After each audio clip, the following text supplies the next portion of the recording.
Dan yang terakhir yang menurut saya menarik, berkesan banget, itu ada pasien saya yang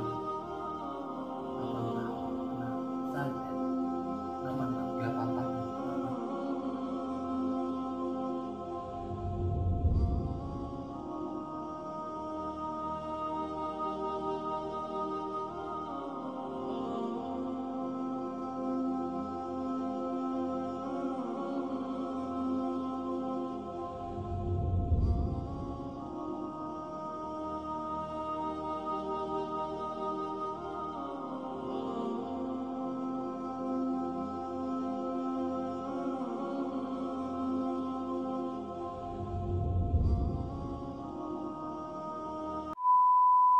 Assalamualaikum warahmatullahi wabarakatuh.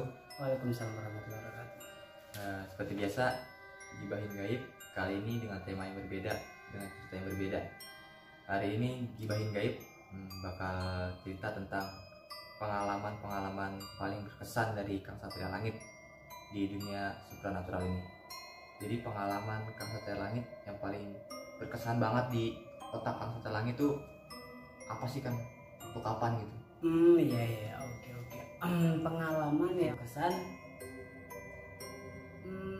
boleh banyak apa dibatasin nih? Ya minimal 3 lah, Kang, yang paling 3. berkesan. Kalau semua, waduh, banyak banget, Kang, pengalaman Kang Satria Langit. Jadi paling berkesan aja 3 lah, tinggal. Iya, 3 lah ya. Membahas pengalaman yang mungkin saya berkesan. Iya, boleh. Oke. Pengalaman yang pertama saya ketika tahun kebelakangan, udah berapa tahun tuh lupa saya. Jadi saya dipanggil sama teman saya untuk mencoba mengobati lah ya, bahasanya itu mengobati. Dia kesurupan terus dan katanya kesurupannya bukan kesurupan jin luar, tapi katanya leluhurnya gitu, ngaku leluhurnya. Ini mohon maaf nih, Kang, ini jin leluhur, Kang? Ya, jin leluhur. Ini Jawa, daerah Jawa.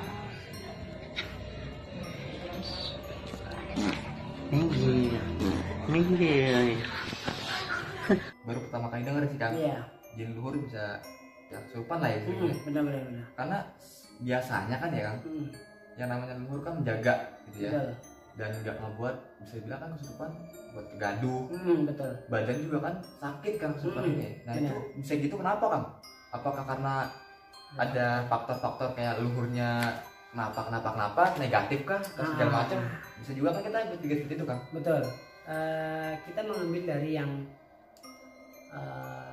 pasien saya yang itu ya. Jadi ceritanya memang orang itu pernah kesurupan juga ya. Jadi orang yang pernah kesurupan pasti bakalan kesurupan lagi gitu. Atau bahasa orang kitanya tuh portal gaibnya udah kebuka, atau bahasa orang kampung-kampungnya tiga renggang.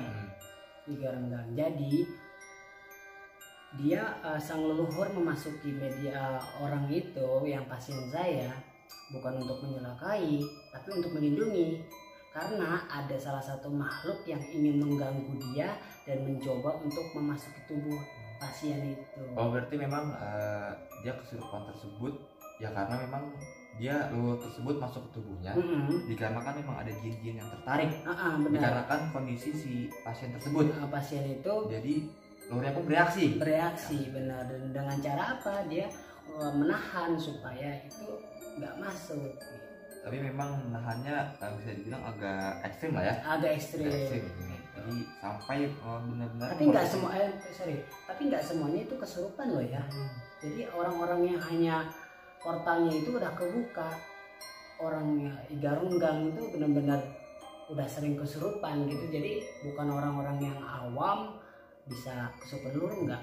Berarti memang kenapa misal ada orang-orang yang kesurupan leluhur juga gitu ya? Betul.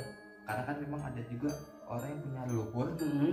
tapi ya gak jadi pernah kayak Iya, gitu, trouble betul, gitu nggak pernah. betul, nggak pernah. Dan kenapa bisa kayak gitu mungkin juga karena memang punya igar renggang gitu kan ya. Betul. Jadi memang nggak semua orang gitu. Kalau misalnya pada tanya-tanya, lah teman gue punya leluhur kok tapi nggak pernah kayak gitu. Gitu. Karena memang mungkin aja dia nggak beriga renggang ya, Iya. portalnya kebuka. Jadi kata kasus ini dia itu punya iga renggang, jadi bisa terjadi seperti itu ya kan? Iya, itu yang menurut saya berkesan karena pengetahuan. Jadi, oh ternyata kemasukan leluhurnya itu bukan kemasukan untuk menyerahkan dia, tapi untuk menjaga supaya ada jin-jin negatif tuh nggak ke tubuhnya dia gitu. Itu si poin pertama yang saya tangkap di situ gitu. Dan yang kedua poin pengalaman yang berkesan bagi saya itu pasien saya ada di daerah Bekasi juga sih ya, tapi beda kecamatan gitu, beda kecamatan. Dia melakukan belajar kayak gitu, kebatinan gitu kan, melakukan kebatinan. Sorry kan, Jadi, yang mana? Dia di Bekasi juga. Jadi ulang aja. Sorry. Enggak, Restoran. restoran ya? Oh, oke. Di Bekasi aja tuh. Oh. Emang gue tadi ngomong Bekasi? Ya salah satu pasien saya di Bekasi juga, beda kecamatan tapi ya. Jadi salah satu restoran yang nggak bisa saya sebutin itu cuplikan videonya ada di Instagram kita ya Pak ya, ada di saya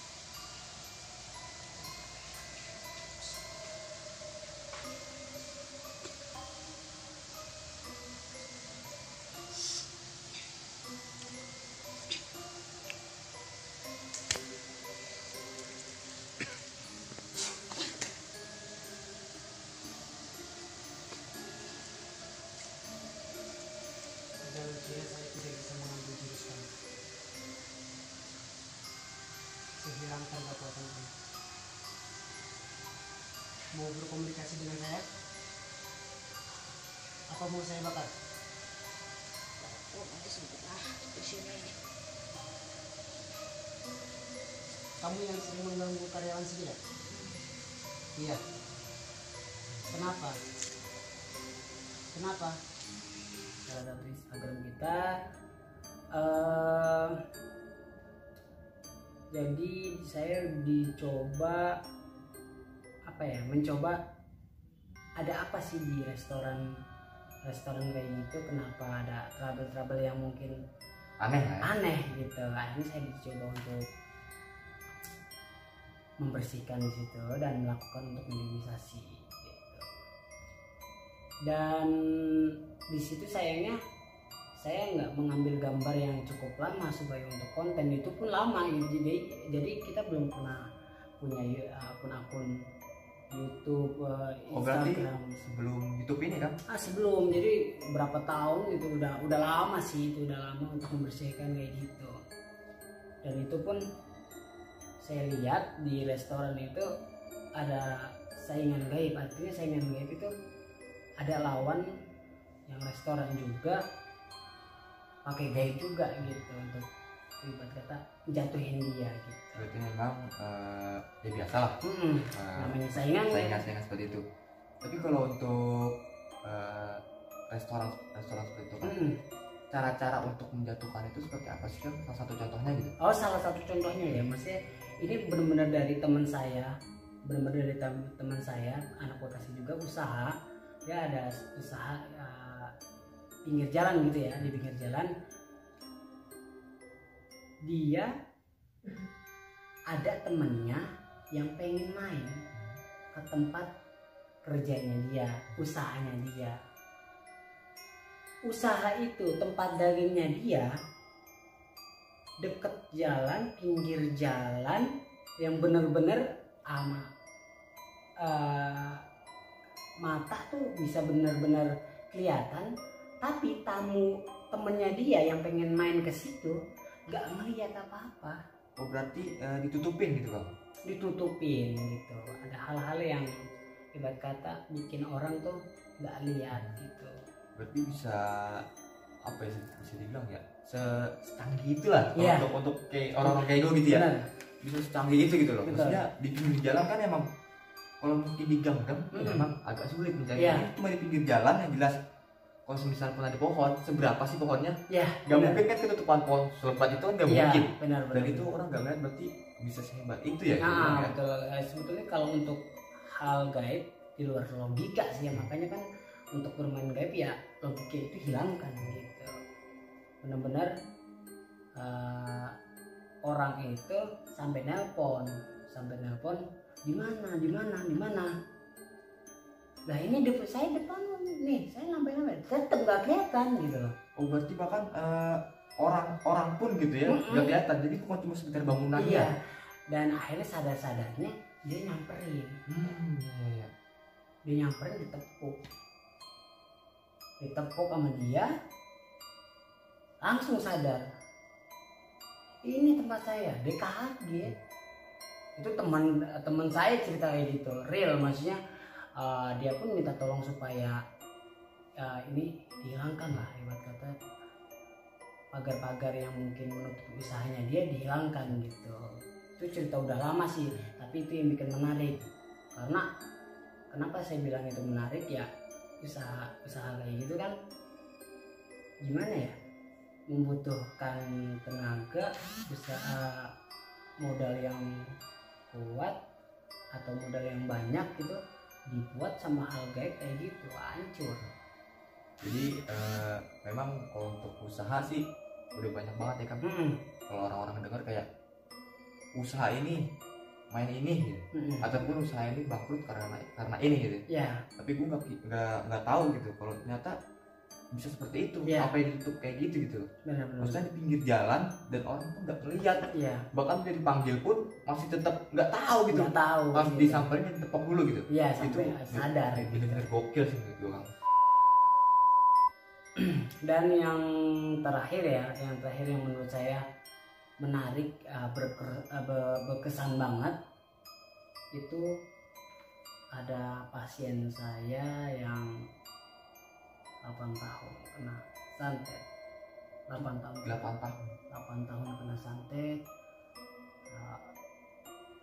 dan udah mencoba sama supernatural yang lain, belum sembuh gitu. Dan ketika itu ada cuplikan, kalau nggak salah ini cuplikannya.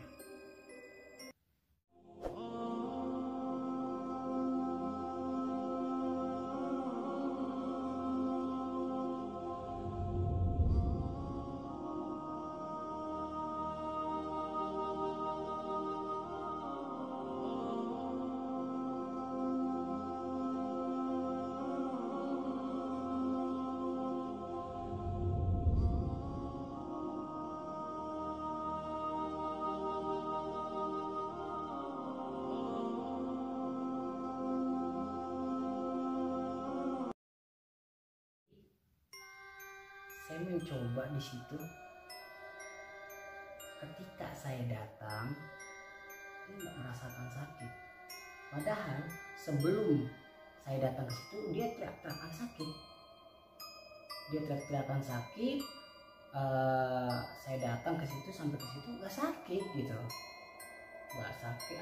Akhirnya saya mencoba untuk mencari tahu dalam hal gaibnya dulu, ada apa. Hanya ada sedikit bisikan yang mungkin, oh ini loh yang harus saya lakukan tuh, dikasih tahu seperti ini gitu. Dan di situ saya mencoba membuka jenisnya itu tanaman gaib ya, artinya benda-benda yang gaib, bukan yang secara zahir nyata, tapi secara gaibnya untuk mencoba cabut-cabutin gitu. Dan orang itu pun nangis. Hanya saya pegang seperti ini doang, itu nangisnya benar-benar seperti gimana, kebakar gitu. Yang saya tanya rasanya seperti apa, kebakar gitu. Padahal cuma hanya saya kayak gini aja. Ya di video juga kan kelihatan cuma mencolek ya kan. Iya, dan itu teriakannya benar-benar keras gitu, artinya kan sakit banget kan. Dan gitu. kalau untuk si pasien tersebut Kang, dia mengalami apa sih Kang dalam santet tersebut Kang? Jadi menurut info yang saya dapat dari suaminya, dia tuh apa ya, mempunyai anak sampai 6, cuman yang meninggal 4, yang hidup ada satu. Dan satu. Ada satu.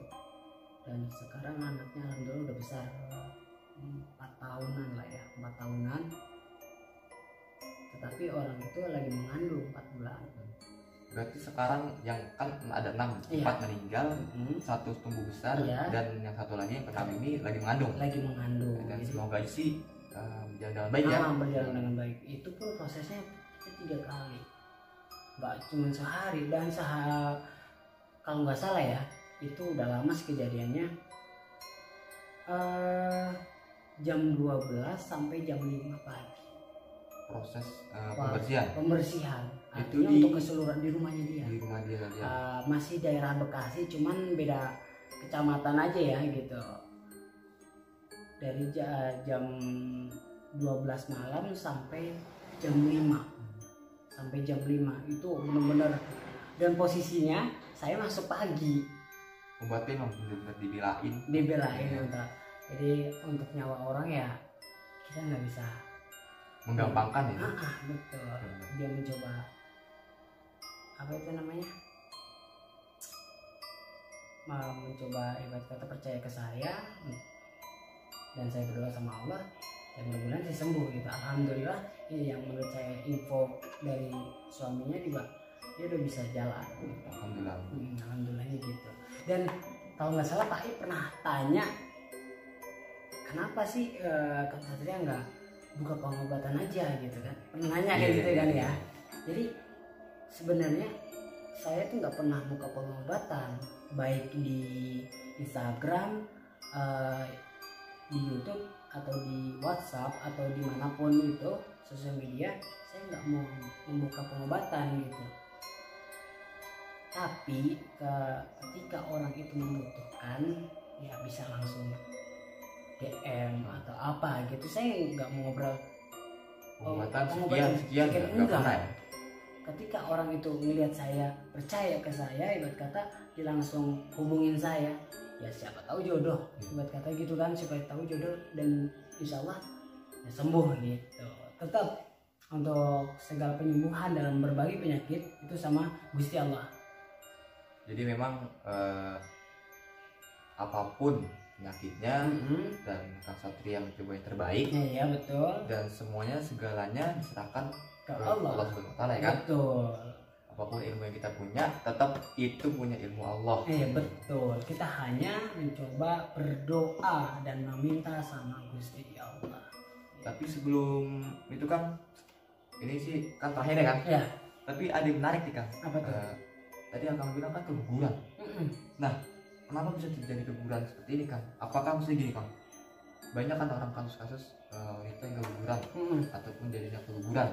Itu katanya Iya. karena dimakan setan lah, karena dikuntil anak lah. Betul. Nah ini bisa keguguran karena apa gitu Kang? Ada spesifiknya nggak gitu Kang maksudnya Kang? Jadi keguguran ini katanya sih dia nggak merasakan mau keluar, tiba-tiba keluar sendiri gitu. Iya. Ya aneh gitu kan. Maksudnya ada janin yang berkata 6 bulan, ada yang 4 bulan, hampir malah 7 bulan gitu. Dan itu keluar gitu aja. Keluar gitu Dan aja. tanpa si orang tersebut ketahui. Gitu. Betul. Nah tapi menurut pandangan Kang Satria Langit, apa gitu dalam hal gaib di itu yang bisa menyebabkan seperti itu? Pasti Pak I pernah dengar yang namanya janin dimakan. Iya. Dengar Itu kan? paling sering lah. Gitu. Kayak gitu. Ya mungkin saya nggak bisa menyebutkan secara spesifik tentang itu bakal dimakan sama dia atau apanya ya. Menurut yang info saya dapat ya hanya seperti itu. Tapi kalau untuk Kang Satria Langit, ini kan janin di perut, Betul. di perut pasien tersebut Kang Satria Langit, tapi melihat sosok sesuatu nggak gitu? Ada salah satu yang berkata seperti bayi juga hitam. Nah ya segini lah, Cukup besar ya? segini ya segini. Dan kata saya itu apa ya, kirain kembarannya dia ada, tapi bentuknya pun jelek banget, jelek banget. Itu pengalaman yang menurut saya berkesan banget karena saya mengetahui yang namanya ilmu-ilmu seperti itu gaib itu nyata. Dan ketika orang mencoba menyembuhkan, supernatural menyembuhkan, gak sembarangan.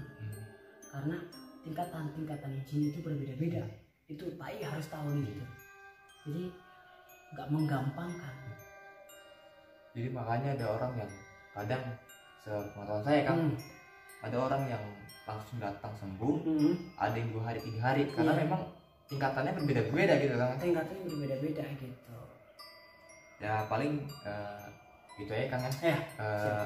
Di sesi gibahin gaib kita, dan semoga kita semua dapat perlindungan dari Allah Subhanahu wa taala. Amin amin. Dan semoga pasien-pasien yang Kang Satelangi tangani sembuh dan diberikan kesehatan terus menerus.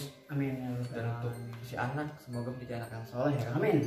Dan untuk cabang bayi yang sedang dikandung semoga sehat dan selamat sampai keluar ya. Dan balik lagi kita harus malah percaya dengan hal seperti itu. Iya betul. Tapi yang tidak boleh adalah mengagumkan ya Kang. Betul, tepat banget. Ketika kita percaya tidak masalah, tapi yang menjadi masalah adalah ketika kita mengagumkannya. Betul. Jadi paling itu aja dari saya Pak I. Saya Satria Langit. Mohon maaf jika ada salah-salah kata maupun sikap yang tidak mengenakan di kamera. Ya. Assalamualaikum warahmatullahi wabarakatuh.